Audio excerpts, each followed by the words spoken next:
Now, we live in a society where we've marginalized the importance of physical fitness. How do I know that? Go to any grade school in America. What do they do? What do they do in grade school? So in grade school, they take away PE.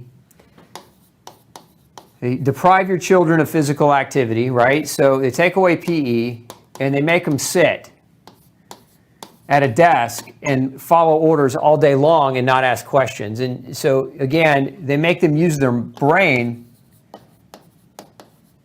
to do crazy work. I don't know if you've got kids these days, a lot like the math equations, some of the math that they're teaching is like the long way around. Let's take the 20-mile route when we can do a 5-second route.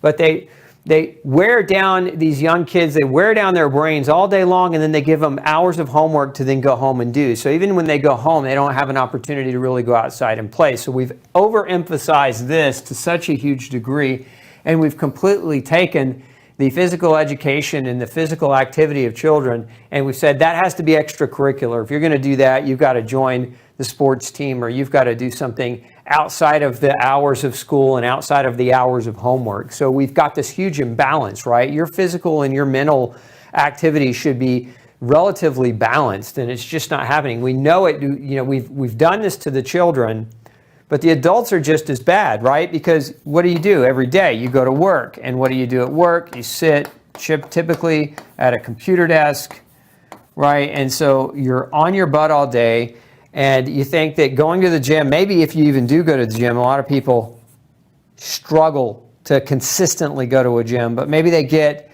anywhere from 30 to 60 minutes, right? But they're at work and they're sitting at a computer 8 to 10 hours.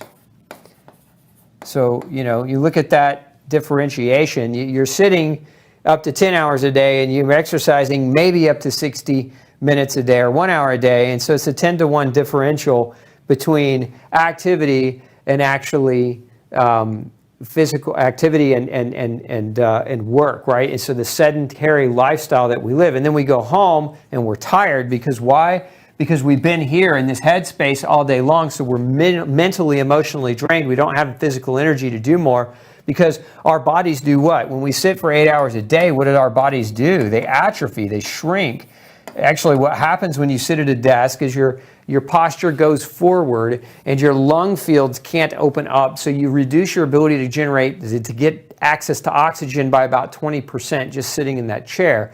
Then you couple that with the muscles that you use when you're sitting in that chair. So most people are forward posture, head forward, they're hovered over, right? And so these muscles in the front become all they ever use. And these muscles in their posterior chain, these muscles in their back and in the back of their neck, they start to weaken and they start to dynamically change. And what do you see in people as they get older? You see this straight good posture start to curve over until when they're older, they're like a decrepit, forward postured person, right? And this has to do with, in a big way, this sedentary lifestyle. People, as they get older, the longer they do this, their body adapts to sitting all day long. And so the right muscles atrophy, the wrong muscles don't, and they end up with this horrific postural issue, but an imbalance in their physicality, right? And when your muscles work on this premise of use them or lose them, and so if you're not using them properly, they're going to start to deteriorate,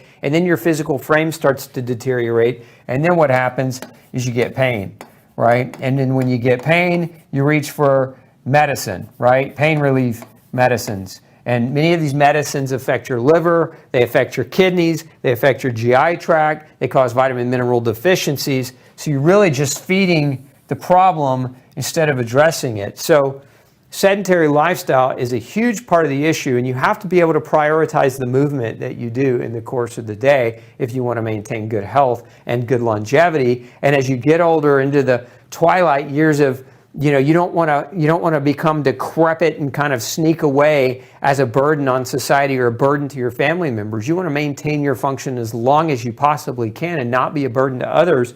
Then you have to prioritize this piece.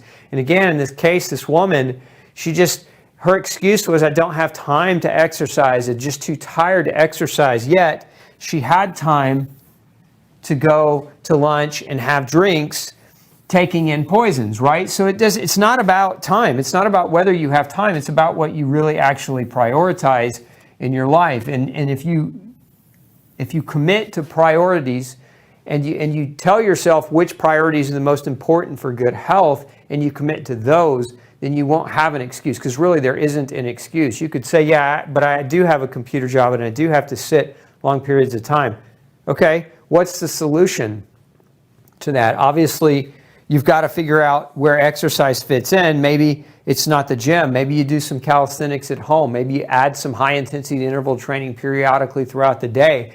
Maybe you put a treadmill underneath your workstation so that you can walk instead of sitting all day. You don't have to necessarily walk for 10 hours while you're working, but you can walk and sit and walk. I mean, there's lots of different options for you where you can prioritize the movement and the motion that your body needs in order to keep it healthy. But if you don't, there are very few doctors that can predict the future. Actually, I don't know any doctors that can predict your future.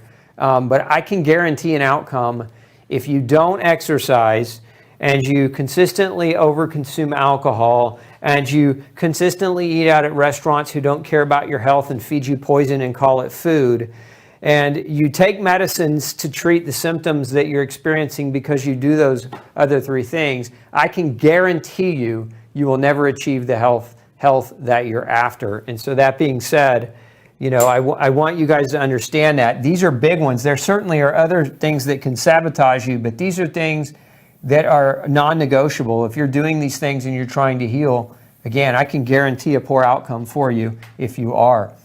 So that being said, I've got some things for you tonight. Now, one, if you don't have your copy of No Grain, No Pain, you can pick that up at nograinnopaybook.com or on Barnes & Noble website or Amazon's website or any other major bookstore. But I've got a QR code for you here too. This is a gift for you. We've been working on this for a while, my team and I.